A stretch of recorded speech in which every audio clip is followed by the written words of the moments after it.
Video എടുക്കുമ്പോൾ ഞാൻ ഭയങ്കര ഹാപ്പിയാണ്. കാരണം 2026-27 SSLC ബാച്ചിന്റെ ഇംഗ്ലീഷിലെ സബ്ജക്ട് റിലേറ്റഡ് ആയിട്ടുള്ള ആദ്യത്തെ യൂട്യൂബ് വീഡിയോ ആണിത്. അതുകൊണ്ട് തന്നെ ഞാൻ ഭയങ്കര എക്സൈറ്റഡ് ആണ്. വലിയൊരു കാര്യമൊന്നുമല്ല നമ്മൾ പറയാൻ പോകുന്നത്, പക്ഷേ ഈ ഒരു കോൺസെപ്റ്റ് വളരെ ബേസിക് ആണ്.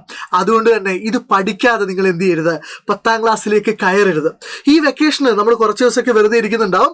ആ വെറുതെ ഇരിക്കുന്ന ദിവസങ്ങളിൽ ഈ ടോപ്പിക്ക് എങ്ങനെയാണ് പഠിക്കേണ്ടത് എന്നൊക്കെ നമുക്ക് വിശദമായിട്ട് പറയാം.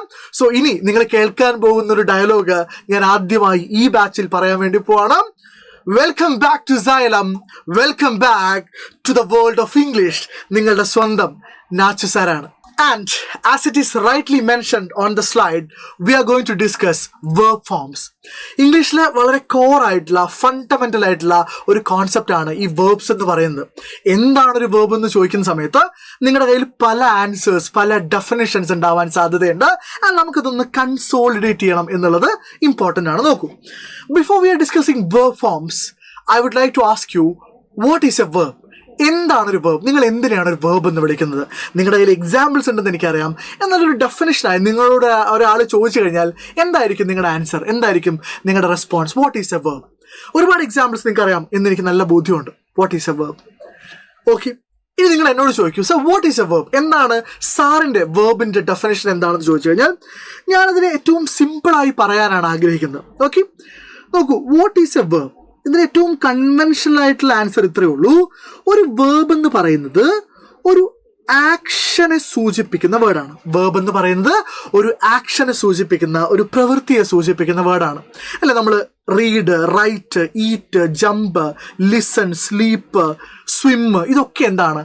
ആക്ഷനാണ്. ഇതൊക്കെ വേർബാണ്. എന്നാൽ വേർബ് എന്ന് പറയുമ്പോൾ ആക്ഷൻ മാത്രമല്ല. വേർബ് എന്ന് പറയുന്നത് ഒരു സ്റ്റേറ്റിനെ സൂചിപ്പിക്കുന്ന വേർഡ് കൂടെ ആവാം. അല്ലേ, സ്റ്റേറ്റ് എന്ന് പറഞ്ഞാൽ എന്താ? സ്റ്റേറ്റ് എന്ന് പറഞ്ഞു കഴിഞ്ഞാൽ അവസ്ഥ എന്നാണ്. സ്റ്റേറ്റ് എന്ന് പറഞ്ഞാൽ എന്താണ്? അവസ്ഥ എന്നാണ്. For example, she was happy. അവൾ ഹാപ്പി ആയിരുന്നു, അവൾ സന്തോഷവതിയായിരുന്നു എന്ന് പറയുന്നത് അതൊരു ആക്ഷൻ അല്ല, അതെന്താണ്? ഒരു സ്റ്റേറ്റ് ആണ്, ഒരു അവസ്ഥയാണ്. സോ ഒരു ആക്ഷനെയോ ഒരു സ്റ്റേറ്റിനെയോ സൂചിപ്പിക്കുന്ന വേർഡിനെയാണ് നമ്മൾ വേർബ് എന്ന് സാധാരണ വിളിക്കാറ്. ഇനി നിങ്ങളതിനൊരു സിമ്പിൾ ഡെഫിനേഷൻ എന്നോട് ചോദിച്ചു കഴിഞ്ഞാൽ നാച്ച് സാർ പറയും, എ വേർബ് ടെൽസ്, ഒരു വേർബ് നമ്മളോട് പറയുന്നത് എന്താണെന്നറിയോ? What happens in A sentence. ഒരു സെന്റൻസിൽ എന്ത് സംഭവിക്കുന്നു എന്ന് നമുക്ക് പറഞ്ഞു തരുന്ന വേർഡിനെയാണ് നമ്മൾ വേർബ് എന്ന് വിളിക്കുക. ഓക്കെ ആണല്ലോ, മനസ്സിലായല്ലോ? ഇതിന് എക്സാമ്പിൾസ് ഉണ്ട് കേട്ടോ. ഇപ്പോൾ ഫോർ എക്സാമ്പിൾ നോക്കൂ, റീഡ് എന്ന് പറയുന്നത് ഒരു വേർബാണ്, റൈറ്റ് എന്ന് പറയുന്നത് ഒരു വേർബാണ്, സ്റ്റഡി ഒരു വേർബാണ്, ട്രാവൽ, അല്ലേ, അതൊരു വേർബാണ്, അതൊരു നൗണും കൂടെയാണ്, വേർബാണ്. ഇതൊക്കെ വേർബാണ്. ഇനിയോ ആം എന്ന് പറയുന്ന ഒരു വേർബാണ്, അത് ഓക്സിലറി വേർബാണെന്നേ ഉള്ളൂ, അതൊരു വേർബാണ്. ഈസ് ഒരു വേർബാണ്, ആർ ഒരു വേർബാണ്, വോസ് ഒരു വേർബാണ്, വേറൊരു വേർബാണ്. ഇതൊക്കെ വേർബ്സ് ആണ്. ഓക്കെ, അപ്പോൾ നമ്മൾ നമ്മുടെ ടോപ്പിക്കിലേക്ക് പോവാണ്. എന്താണ് നമ്മുടെ ടോപ്പിക്? വേർബ് ഫോംസിനെ കുറിച്ചാണ് നമ്മൾ സംസാരിക്കുന്നത്. പലപ്പോഴും നമുക്ക് കുറച്ചൊക്കെ അറിയാം, പക്ഷെ ഒരു ക്ലാരിറ്റി ഇല്ലാത്തതുകൊണ്ട് പലപ്പോഴും ഗ്രാമറിൽ നമ്മൾ സ്റ്റക്ക് ആവാറുണ്ട്. നമ്മളൊരു സെൻറ്റൻസ് ക്രിയേറ്റ് ചെയ്യുന്ന സമയത്ത് നമുക്ക് ബുദ്ധിമുട്ടുണ്ടാവാറുണ്ട്. അപ്പോൾ ആ ഒരു പ്രശ്നം നമ്മൾ മാറ്റാൻ വേണ്ടി പോവാണ്. മാത്രമല്ല, ഈ വീഡിയോയുടെ അവസാനം ഞാൻ നിങ്ങൾക്ക് ഒരു കുഞ്ഞ് അസൈൻമെൻറ്റ് കൂടെ തരാം. ഭയങ്കര രസമുള്ള ഒരു കുഞ്ഞ് അസൈൻമെൻറ്റ് കൂടെ ഞാൻ തരാം. നോക്കൂ, എന്താണ് വേർബ് ഫോംസ്? നമുക്ക് വേർബ് ഫോംസ് പറയുന്നതിന് മുമ്പ് നമ്മൾ എക്സാമ്പിൾ ആയിട്ട് ഒരു വേർബ് എടുക്കാൻ വേണ്ടി പോവാണ്. നാച്ചു സാർ ഏറ്റവും ഇഷ്ടപ്പെട്ട വേർബ് ഏതാണെന്ന് ചോദിച്ചു കഴിഞ്ഞാൽ നിങ്ങൾക്ക് എന്നെ കണ്ടാൽ തന്നെ മനസ്സിലാവുണ്ടാവും. അത് ഏതാണ്? ഈറ്റാണ്. ഏതാണ്? ഈറ്റാണ്. ചുമ്മാ എടുക്കട്ടെ. നോക്കൂ, ഞാനൊക്കെ ഇത് പഠിക്കുന്ന സമയത്ത്, ഞാനൊക്കെ ഈ വേർബ് ഫോംസ് പഠിക്കുന്ന സമയത്ത് എൻ്റെ ടീച്ചർ എന്നോട് പറയാറുണ്ട്, ഒരു വേർബിന് 5 ഫോംസ് ആണുള്ളത്. നമുക്ക് അങ്ങനെ പഠിക്കാം. ഒരു വേർബിന് എത്ര ഫോംസ് ആണുള്ളത്? 5 ഫോംസ് ആണുള്ളത്. അപ്പോൾ 5 ഫോം ഉണ്ടാകുന്ന സമയത്ത് അതിന് 5 പേരുകൾ വേണം, അല്ലേ? 1, 2, 3, 4, 5. നിങ്ങൾ ഏത് വേർബ് എടുത്തു കഴിഞ്ഞാലും ആ വേർബിന് എത്ര ഫോമുകൾ ഉണ്ടാവും? 5 ഫോമുകൾ ഉണ്ടാവും. അപ്പോൾ നമ്മൾ ഓരോന്നിനും ഓരോ പേര് കൊടുക്കുകയാണ്. ഒന്നാമത്തെ ഫോമിൽ നമ്മൾ V1 എന്ന് വിളിക്കും, രണ്ടാമത്തെ ഫോമിനെ നമ്മൾ V2 എന്ന് വിളിക്കും, മൂന്നാമത്തെ ഫോം V3 ആണ്, നാലാമത്തെ ഫോം V4 ആണ്, അഞ്ചാമത്തെ ഫോം V5 ആണ്. സോ ഇങ്ങനെ 5 ഫോംസ് ഉണ്ട് എന്നൊന്ന് ഓർമ്മിച്ച് വെക്കാം. ഇത് എല്ലാ സ്ഥലത്തും ഈ 5 ഫോംസ് ഉണ്ടെന്നല്ല പറയാം. ഈ ആദ്യത്തെ 3 ഫോം വളരെ ഇമ്പോർട്ടൻ്റ് ആണ്. ഈ V4ഉം V5ഉം ചില ആൾക്കാർ ഇതിൻ്റെ കൂടെ അങ്ങ് പഠിപ്പിക്കും, ചില ആൾക്കാർ സെപ്പറേറ്റ് ആയിട്ട് പഠിപ്പിക്കും. പക്ഷെ ഇതിങ്ങനെ പഠിച്ചു വെച്ചോളൂ, ഇങ്ങനെ ഓർമ്മിച്ച് വെച്ചോളൂ. അപ്പം നമുക്ക് എക്സാമ്പിളായിട്ട് V1 അല്ലെ, ഈറ്റ് എന്ന് പറഞ്ഞ വേർബിൻ്റെ V1 എന്ത് തന്നെയാണ്? ഈറ്റ് തന്നെയാണ്. ഈറ്റിൻ്റെ V1 എന്താണ്? ഈറ്റ് തന്നെയാണ്. നമ്മൾ ഇതിനെ ബേസ് ഫോം എന്നും കൂടെ പറയും. V1നെ നമ്മൾ എന്തുകൂടെ പറയും? ബേസ് ഫോം എന്ന് പറയും. എന്ത് പറയും? Base form. ഇത് ബേസ് ഫോം മാത്രമല്ല, ഇത് പ്രസന്റ് ടെൻസ് കൂടെയാണ്. ഏതൊരു വേർബിൻ്റെയും പ്രസന്റ് ടെൻസ് എന്ന് പറയുന്ന V1 ആയിരിക്കും, അല്ലെങ്കിൽ അതിൻ്റെ ബേസ് ഫോം ആയിരിക്കും. ഇനി ഈറ്റിൻ്റെ V2 നോക്കിക്കഴിഞ്ഞാൽ അത് 8 ആണ്, ATE ആണ് ഈറ്റിൻ്റെ V2. ഇനി ഇതൊരു പാസ്റ്റ് ഫോമാണ് അല്ലെ, ഒരു ടെൻസിൻ്റെ പാസ്റ്റ് ഫോമാണ് എന്ത്? V2 അല്ലെങ്കിൽ 8 എന്ന് പറയുന്നത് പാസ്റ്റ് ടെൻസ് ആണ്. ദെൻ V3 എന്ന് പറയുന്നത് ഈറ്റൺ ആണ്. V3 എന്താണ്? ഈറ്റൺ ആണ്. EATEN, eaten. ഇത് നമ്മൾ ഉപയോഗിക്കുന്നത് പാസീവ് വോയിസ് എഴുതുന്ന സമയത്തും. ഇതൊക്കെ നമുക്ക് വിശദമായിട്ട് പറയാനുണ്ട്. ഇത് നമ്മൾ സാധാരണ ഇതിൽ ഉപയോഗിക്കുന്നത് പാസീവ് ഫോമിലും എന്താ നമുക്ക് പറയാം, അതുപോലെ പാസ്റ്റ് പാർട്ടിസിപ്പിൾ പറയാൻ വേണ്ടിയിട്ടുമാണ്. ഇങ്ങനെയൊക്കെ പറയുമ്പോൾ നിങ്ങൾക്ക് ടെൻഷനാവും. നമുക്കിതൊക്കെ പഠിച്ചേ മതിയാവുള്ളൂ, പക്ഷെ നമ്മൾ ബേസ് കാര്യങ്ങൾ പറഞ്ഞു പോവാണ്. സോ പാസീവ് ഫോം എന്താണ്, അല്ലെങ്കിൽ പാസ്റ്റ് പാർട്ടിസിപ്പിൾ എന്താണെന്നൊക്കെ നാച്ചു സാർ പറയാം. കാരണം നമുക്ക് 2 പാസ്റ്റ് ഇൻസിഡൻസ് നടക്കുമ്പോൾ അതിൽ ആദ്യം നടന്ന പാസ്റ്റ് ഇൻസിഡൻറ്റിനെ നമ്മൾ V3 ഫോമിലാണ് പറയുക, അല്ലെങ്കിൽ ഹാഡ് പ്ലസ് V3ലാണ് പറയുക. അതിലേക്കൊക്കെ നമുക്ക് വരാം. ഇനി V4 എന്ന് പറയുന്നത് ഒരു വേർബിൻ്റെ ING ഫോമാണ്. അതിനെയാണ് നമ്മൾ പൊതുവെ V4 എന്ന് വിളിക്കാറ്. ഈറ്റിംഗ് അല്ലെ, ഈറ്റിൻ്റെ ING ഫോം ഈറ്റിംഗ് ആണ്, അത് നമ്മൾ V4 എന്ന് പറയാറുണ്ട്. ഇനി V5 എന്ന് പറയുന്നത് ഒരു വേർബിൻ്റെ S ഫോമാണ് അല്ലേ, EATS ആണ് ഈറ്റിൻ്റെ V5 എന്ന് പറയുന്നത്. ഇതാണ് ഇംഗ്ലീഷിലെ ഒരു വേർബിൻ്റെ വേർബ് ഫോംസ്. നമ്മൾ V1, V2, V3, V4, V5 എന്ന് പറയുമ്പോൾ നമ്മൾ ഇങ്ങനെയാണ് സ്പ്ലിറ്റ് ചെയ്തിരിക്കുന്നത്. ഇത് ഏകദേശം നിങ്ങൾക്ക് മനസ്സിലായി എന്ന് ഞാൻ വിചാരിക്കുന്നു. കഴിഞ്ഞിട്ടില്ല. ശ്രദ്ധിച്ചു കേട്ടോളേ. ഇതാണ് കാര്യം. നമ്മൾ ഒരു വേർബ്, നമ്മൾ ഏത് വേർബ് എടുക്കുകയെന്ന് വിചാരിച്ചോളൂ, അതിന് ഈ പറയുന്ന ഡിഫറെൻറ്റ് ഫോംസ് ഉണ്ട്. അപ്പോൾ അടുത്ത ചോദ്യം ഇതാണ്, എന്തിനാണ് ഇത്രയും ഫോംസ് അല്ല, ഒരു വേർബിന് എന്തിനാണ് 5 ഫോംസ് ഒക്കെ? അതിനുള്ള ഉത്തരം വളരെ സിമ്പിളാണ്. അതിൽ ഒന്നാമത്തെ കാരണം എന്ന് പറയുന്നത് ടെൻസസ് ആണ് അല്ലേ. നമുക്ക് ഇംഗ്ലീഷിൽ 12 ടെൻസസ് ഉണ്ട്. അപ്പം നമുക്ക് ഒരു വേർബ് മാത്രം വെച്ചിട്ട് എന്ത് ചെയ്യാൻ പറ്റില്ല? ഈ 12 ടെൻസസും ഫോം ചെയ്യാൻ വേണ്ടി പറ്റില്ല. ദെൻ രണ്ടാമത്തെ കാര്യം, ടെൻസസ് പറയുമ്പോൾ അതിൻ്റെ കൂടെ പറയുന്നതാണ് സ്ട്രക്ചർ ഓഫ് ദ സെൻറ്റൻസ് അല്ലേ. സെൻറ്റൻസിൻ്റെ സ്ട്രക്ചർ തീരുമാനിക്കുന്നതും ടെൻസസ് തീരുമാനിക്കുന്നതും എന്താണ്? ഈ പറയുന്ന വേർബിൻ്റെ ഡിഫറെൻറ്റ് ഫോംസ് ആണ്. ഒരു വേർബിന് ഒരു ഫോം മാത്രമേ ഉണ്ടായിരുന്നെങ്കിൽ നമുക്ക് എന്ത് ചെയ്യാൻ പറ്റില്ല? 12 ടെൻസസ് ഉണ്ടാക്കാൻ പറ്റില്ല. ഇനി നമുക്ക് വെറും വേർബ്സ് മാത്രം, നമ്മൾ നേരത്തെ പറഞ്ഞില്ലേ റീഡ്, റൈറ്റ്, ജമ്പ്, അത് മാത്രം ഉണ്ടായിരുന്നെങ്കിൽ നമുക്ക് 12 ടെൻസസ് ഉണ്ടാക്കാൻ പറ്റില്ല. അപ്പം അതിന് എന്തുകൂടെ വേണം? അതിന് ഓക്സിലറി വേർബ്സ് കൂടെ വേണം. അതാണ് ഓക്സിലറി വേർബ്സിൻ്റെ കടമ എന്ന് പറയുന്നത്, ഡ്യൂട്ടി എന്ന് പറയുന്നത്. അവർ മെയിൻ വേർബിൻ്റെ കൂടെ ജോയിൻ ചെയ്തിട്ട് ഡിഫറെൻറ്റ് ഫോംസ് ക്രിയേറ്റ് ചെയ്യും. അപ്പോൾ ഇതാണ് ആ ചോദ്യത്തിലുള്ള എൻ്റെ ഏറ്റവും സിമ്പിളായ ഉത്തരം. പക്ഷെ നമുക്കിതൊന്നും അല്ല പഠിക്കാനുള്ളത്. നമുക്ക് പഠിക്കാനുള്ളത് എന്താണ്? ഈ വേർബ്സിൻ്റെ, ഇംഗ്ലീഷിലെ എല്ലാ വേർബ്സിൻ്റെ അല്ല, ഇംഗ്ലീഷിലെ എല്ലാ വേർബ്സും എനിക്കും അറിയില്ല, നിങ്ങൾക്കും അറിയില്ല. സ്വാഭാവികമായിട്ടും അതിൻ്റെ V1, V2 ഒക്കെ ഓർമ്മിച്ച് വെക്കുക എന്നുള്ള ബുദ്ധിമുട്ടാണ്. എന്നാൽ നമ്മൾ നിർബന്ധമായിട്ട് നമ്മൾ ഡേ ടു ഡേ യൂസ് ചെയ്യുന്ന, നമ്മൾ ടെക്സ്റ്റ് ബുക്കിൽ കാണാൻ സാധ്യതയുള്ള, നമ്മുടെ പരീക്ഷയിൽ ചോദിക്കാൻ സാധ്യതയുള്ള ബേസിക് ആയിട്ടുള്ള കുറേ വേർബ്സ് ഉണ്ട്. ആ ഒരു 10, 50, 100 വേർബ്സ് എങ്കിലും ഉണ്ടാവും. അതിൽ കുറേയൊക്കെ V1, V2, V3, V4, V5 നിങ്ങൾക്ക് അറിയാം. എന്നാൽ ചില വേർബ്സ് നമുക്ക് അറിയില്ല. അപ്പം നമ്മൾ എന്താ ചെയ്യുക? നമ്മൾ ഈ വേർബ്സിൻ്റെ ഒക്കെ V1, V2, V3, V4, V5 നമ്മൾ എന്ത് ചെയ്യണം?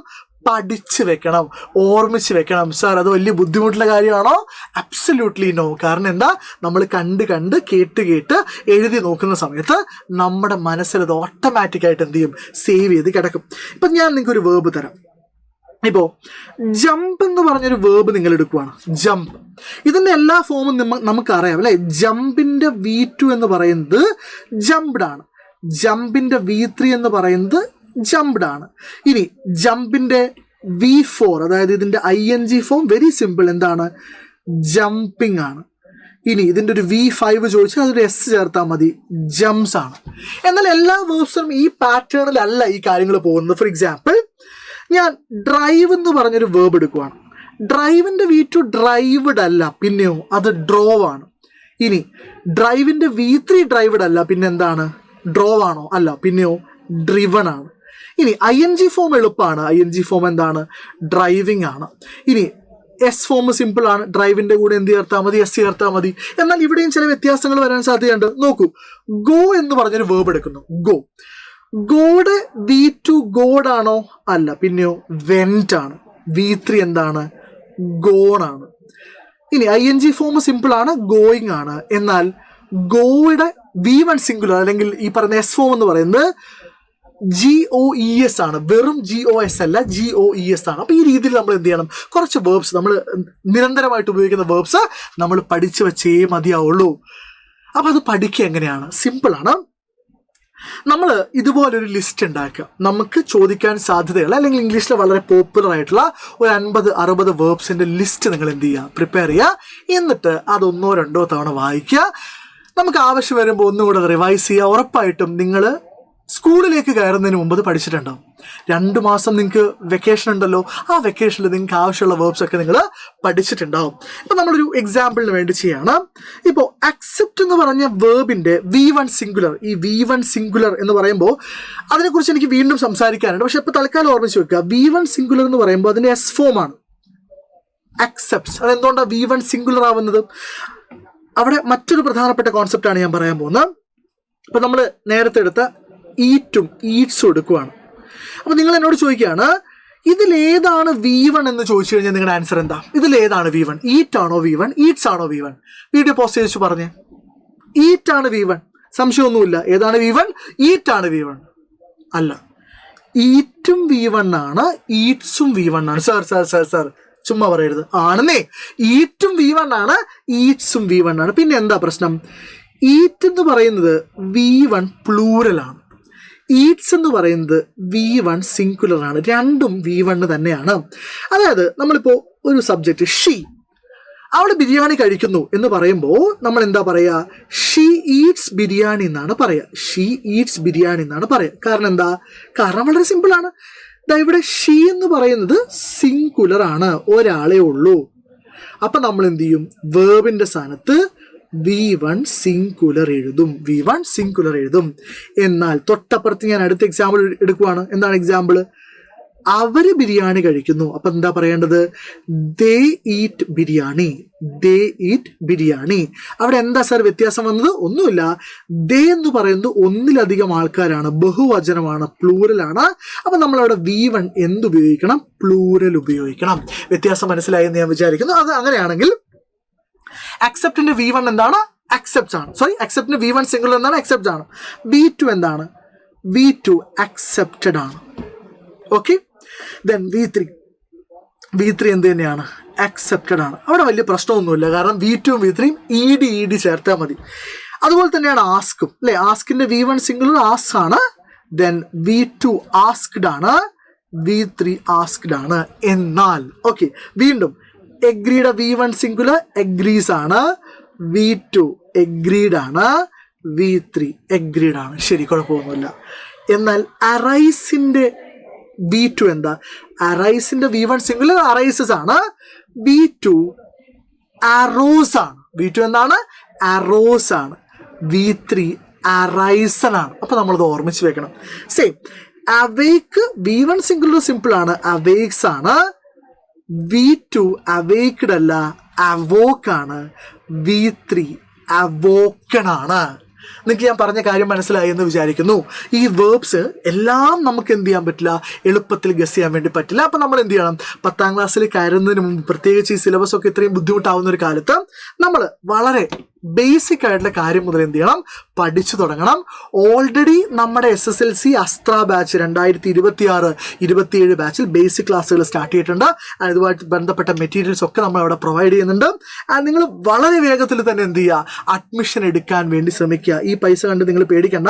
നമുക്ക് 3 ബാച്ചാണുള്ളത്, 3 തരത്തിലുള്ള 3 കാറ്റഗറിയിലുള്ള ബാച്ചുകളാണുള്ളത്. ഒന്ന് ബേസ് പ്ലാൻ ആണ്, രണ്ടാമത്തത് ഇൻഫിനിറ്റി പ്ലാൻ ആണ്, മൂന്നാമത്തത് ഇൻഫിനിറ്റി പ്രോ പ്ലാൻ ആണ്. നിങ്ങൾക്ക് വേണമെങ്കിൽ ഇപ്പോൾ ബേസ് പ്ലാനിൽ ജോയിൻ ചെയ്തിട്ട് വീണ്ടും ഒരു ബാക്കിയുള്ള എമൗണ്ട് കൊടുത്തിട്ട് എന്ത് ചെയ്യാം, ഇൻഫിനിറ്റി പ്ലാനിലേക്ക് അപ്ഗ്രേഡ് ഒക്കെ ചെയ്യാൻ വേണ്ടി പറ്റും. അപ്പോൾ നിങ്ങൾക്ക് ഇതിൽ എന്തെങ്കിലും കൺഫ്യൂഷൻ, എന്താണ് ബേസ് പ്ലാൻ, എന്താണ് ഇൻഫിനിറ്റി പ്ലാൻ എന്നൊക്കെ വീഡിയോസ് നമ്മുടെ ചാനലിൽ വരും. ഇനി നിങ്ങൾക്ക് അഡ്മിഷൻ എടുക്കാൻ താല്പര്യമുണ്ട്, ഇനിയിപ്പോൾ ഇതൊക്കെ ക്ലാരിറ്റി വരുത്തണം എന്നൊക്കെയാണെങ്കിൽ നിങ്ങൾ എന്ത് ചെയ്യുക, 9995400800 എന്ന് പറഞ്ഞ നമ്പറിൽ വിളിച്ചിട്ട് നിങ്ങൾ സംസാരിക്കുക. എനിക്ക് ഇന്ന കാര്യങ്ങളൊക്കെ വേണം, അപ്പോൾ ഏത് ബാച്ചാണ്, സിമ്പിളാണ്. നിങ്ങൾക്ക് ലൈവ് ക്ലാസ്സുകൾ ബേസ് പ്ലാനിൽ കംപ്ലീറ്റ് എന്തുണ്ടാവും, ചാപ്റ്റേഴ്സിൻ്റെ ലൈവ് ക്ലാസ്സുകൾ ഉണ്ടാവും. ഇനി ഇൻഫിനിറ്റി പ്ലാനിലേക്ക് വരുന്ന സമയത്ത് അതിൻ്റെ റെക്കോർഡ് ക്ലാസ്സുകൾ കൂടെ ഉണ്ടാവും. റെക്കോർഡ് ക്ലാസ്സുകളും പേൾ വീഡിയോ എന്ന് പറയുന്ന സെക്ഷൻ കൂടെ നിങ്ങൾക്ക് അവിടെ ഉണ്ടാവും. അപ്പോൾ ഈ രീതിയിലാണ് നമ്മൾ ബാച്ചുകൾ അറേഞ്ച് ചെയ്തിട്ടുള്ളത്. വളരെ വേഗത്തിൽ എന്ത് ചെയ്യുക, നിങ്ങൾ ബാച്ചിൽ ജോയിൻ ചെയ്യാൻ വേണ്ടി ശ്രമിക്കുക. ഈ ബേസ് കൃത്യമായിട്ട് എന്ത് ചെയ്യാൻ വേണ്ടി ശ്രമിക്കുക, പഠിക്കാൻ വേണ്ടി ശ്രമിക്കുക. നോക്കൂ, ഇനി ഇവിടേക്ക് വരുന്ന സമയത്ത് നിങ്ങൾ വീഡിയോ പോസ് ചെയ്ത് വെച്ചിട്ട് ഈ മുഴുവൻ V1 V2 V3 ഒക്കെ പറഞ്ഞു നോക്കി. ING ഫോം ഞാൻ ഇതിൽ സെപ്പറേറ്റ് ആഡ് ചെയ്തിട്ടാണ്. നോക്കൂ, ഇവിടെ ബിക്കമിൻ്റെ V2, ഇതിൻ്റെയൊക്കെ S ഫോം നമുക്കറിയാം. ബിക്കമിൻ്റെ V2 എന്താ, ബിക്കമിൻ്റെ V2 ബിക്കെയിമാണ്. ബിക്കമിൻ്റെ V3 എന്താണെന്ന് പറയുമോ നിങ്ങൾക്ക്?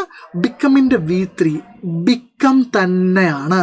ഒന്ന് ആലോചിച്ച് നോക്കി, ചില വേർബിൻ്റെ V1 V3 സെയിം ആയിരിക്കും, V2 ഡിഫറെൻ്റ് ആയിരിക്കും. അതിനൊരു വേറെ എക്സാമ്പിൾ ഞാൻ പറയാം. ഇപ്പോൾ കം എന്ന് പറഞ്ഞൊരു വേർബ് അല്ലേ, വരിക, കം എന്ന് പറഞ്ഞൊരു വേർബ് എടുക്കുകയാണ്. കമ്മിൻ്റെ V2 കെയിമാണ്, കമ്മിൻ്റെ V3 എന്ത് തന്നെയാണ്, കം തന്നെയാണ്. അപ്പോൾ നമ്മൾ റിപ്പോർട്ടർ സ്പീച്ചൊക്കെ ചെയ്യുന്ന സമയത്ത് പല ആൾക്കാർക്കും കൺഫ്യൂഷൻ വരാറുണ്ട്. സർ ബിക്കം ശരിയാണ്, ബിക്കമിൻ്റെ V1 V3 ബിക്കം തന്നെയാണ്. V3 എന്താണ്, ബിക്കെയിമാണ്. ദെൻ അതുപോലെ ബിഗിൻ നോക്കൂ, ബിഗിൻ്റെ V2 ബിഗാനാണ്, V3 ബിഗൺ ആണ്. ബ്രേക്കിൻ്റെ V2 ബ്രോക്കാണ്, V3 ബ്രോക്കൺ ആണ്. ആൻഡ് ബൈയുടെ ബ്രിങ്ങിൻ്റെ V2 ബ്രോട്ട് ആണ്, BROUGHT. V3 എന്ത് തന്നെയാണ്, BROUGHD. ഇനി ബൈ വാങ്ങുക, അതിൻ്റെ V2 എന്താണ്, ബോട്ടാണ്, BOUGHD. V3 എന്താണ്, BOUGHT ആണ്. അപ്പോൾ ഇതുപോലെ നിങ്ങൾ ചെയ്യേണ്ട കാര്യം വളരെ സിമ്പിളാണ്. ഞാൻ ഈ സ്ക്രീനിൽ C വെച്ച് തുടങ്ങുന്ന കുറച്ച് വേർബ്സ് തന്നിട്ടുണ്ട്. ഇതിൻ്റെ V1 V2 V3 നിങ്ങളൊന്ന് കമൻറ്റ് ബോക്സിൽ കമൻറ്റ് ചെയ്യും. ഇവിടെ D വെച്ചുള്ള കുറച്ച് വേർബ്സ് തന്നിട്ടുണ്ട്, E വെച്ചിട്ടുള്ള കുറച്ച് വേർബ്സ് തന്നിട്ടുണ്ട്, F വെച്ചിട്ടുള്ള കുറച്ച് വേർബ്സ് തന്നിട്ടുണ്ട്. നിങ്ങൾ എന്താ ചെയ്യേണ്ടത്, ഇതിൻ്റെയൊക്കെ V1 V2 V3 കണ്ടുപിടിച്ചിട്ട് ഒന്ന് കമൻറ്റ് ബോക്സിൽ എന്ത് ചെയ്യുക, ഒരു കമൻറ്റ് ആയിട്ടിടുക. നിങ്ങളൊന്ന് ആലോചിച്ച് നോക്കുക അതിൻ്റെ ഒരു രസം. ഈ വീഡിയോ കാണുന്ന മുഴുവൻ ആളുകളും ഒരു 4-5 വേർബ്സിൻ്റെ verb forms V1 V2 V3, നിങ്ങൾ V4 V5 കണ്ടുപിടിച്ചില്ലെങ്കിൽ കുഴപ്പമില്ല, നമുക്കത് ഒബ്വിയസ് ആണ്. V1 V2 V3 എന്ത് ചെയ്യുക, പരമാവധി കളക്ട് ചെയ്തിട്ട് ഒരു 5 എണ്ണമൊക്കെ ഒരാൾ ചെയ്താൽ മതി. എന്നിട്ടൊന്ന് കമൻറ്റ് ബോക്സിൽ ഇടാം. ആൻഡ് നിങ്ങൾ കമൻറ്റ് ചെയ്യുന്നതിന് മുമ്പ് നിങ്ങൾ കമൻറ്റ് ബോക്സ് ഒന്ന് വായിച്ചു നോക്കണം. എന്തിനാ, ഞാൻ ഇടാൻ പോകുന്നത് ഓൾറെഡി ആരെങ്കിലും ഇട്ടിട്ടുണ്ടോ എന്ന് നോക്കാൻ വേണ്ടിയിട്ടാണ്. ഇനി അഥവാ അത് ഇട്ടിട്ടുണ്ടെങ്കിൽ പുതിയൊരു വേർബ് കണ്ടുപിടിക്കുക. എന്നിട്ട് എന്ത് ചെയ്യുക, അതിൻ്റെ V1 V2 V3 ഒന്ന് ടൈപ്പ് ചെയ്തിട്ട് ഒരു 3, 4, 5 എണ്ണം ടൈപ്പ് ചെയ്തിട്ട് ഒന്ന് കമൻറ്റ് ബോക്സിൽ ഇടുക. ജസ്റ്റ് ChatGPTയിലൊക്കെ പോയിട്ട് വേർബ്സിൻ്റെ V1 V2 V3 എന്ന് സെർച്ച് ചെയ്ത് കഴിഞ്ഞാൽ നിങ്ങൾക്ക് ലിസ്റ്റ് കിട്ടും. നിങ്ങൾ അതിന് എന്ത് ചെയ്യുക, പിക്ക് ചെയ്യുക. അങ്ങനെ നമ്മൾ എന്ത് ചെയ്യാൻ വേണ്ടി പോവാണ്, ഗംഭീരമായിട്ട് പഠിക്കാൻ വേണ്ടി പോവാണ്. ഇത് നിങ്ങൾക്ക് ഏത് വേർബ് പിക്ക് ചെയ്യണമെന്നാണെങ്കിൽ ഞാൻ തന്നെ ഇവിടെ കുറേ വേർബ്സ് കൊടുത്തിട്ടുണ്ട്, അതിൽ ഏതെങ്കിലും 3-4 വേർബ്സ് പിക്ക് ചെയ്യാം. അപ്പോൾ ഞാൻ പറഞ്ഞ കാര്യം മറന്നു പോകണ്ട, നമ്മുടെ അസ്ത്ര ബാച്ചിൻ്റെ അഡ്മിഷൻ സ്റ്റാർട്ട് ചെയ്തിട്ടുണ്ട്. ഓൾറെഡി ക്ലാസ്സുകളും തുടങ്ങിയിട്ടുണ്ട്. അതുകൊണ്ട് ഈ വെക്കേഷൻ കഴിയാനൊന്നും കാത്തു വെക്കണ്ട. ഈ വെക്കേഷൻ മുതൽ തന്നെ നമുക്ക് ഗംഭീരമായിട്ട് പഠിച്ചു തുടങ്ങണം. So people, thank you for watching. So comment ചെയ്യാൻ മറന്നു പോകണ്ട. ഈ വീഡിയോയുടെ കമൻറ്റ് ബോക്സ് നമ്മൾ കത്തിക്കും. നമ്മൾ പഠിക്കാൻ വേണ്ടി ഗംഭീരമായി ആ കമൻറ്റ് ബോക്സ് ഉപയോഗിക്കും. ഞാനും അത് വായിക്കും. So thank you everybody for watching. I see you in the next class. This is Nachu sir, നിങ്ങളുടെ സ്വന്തം, signing off from Xylem Learning. Happy learning everyone.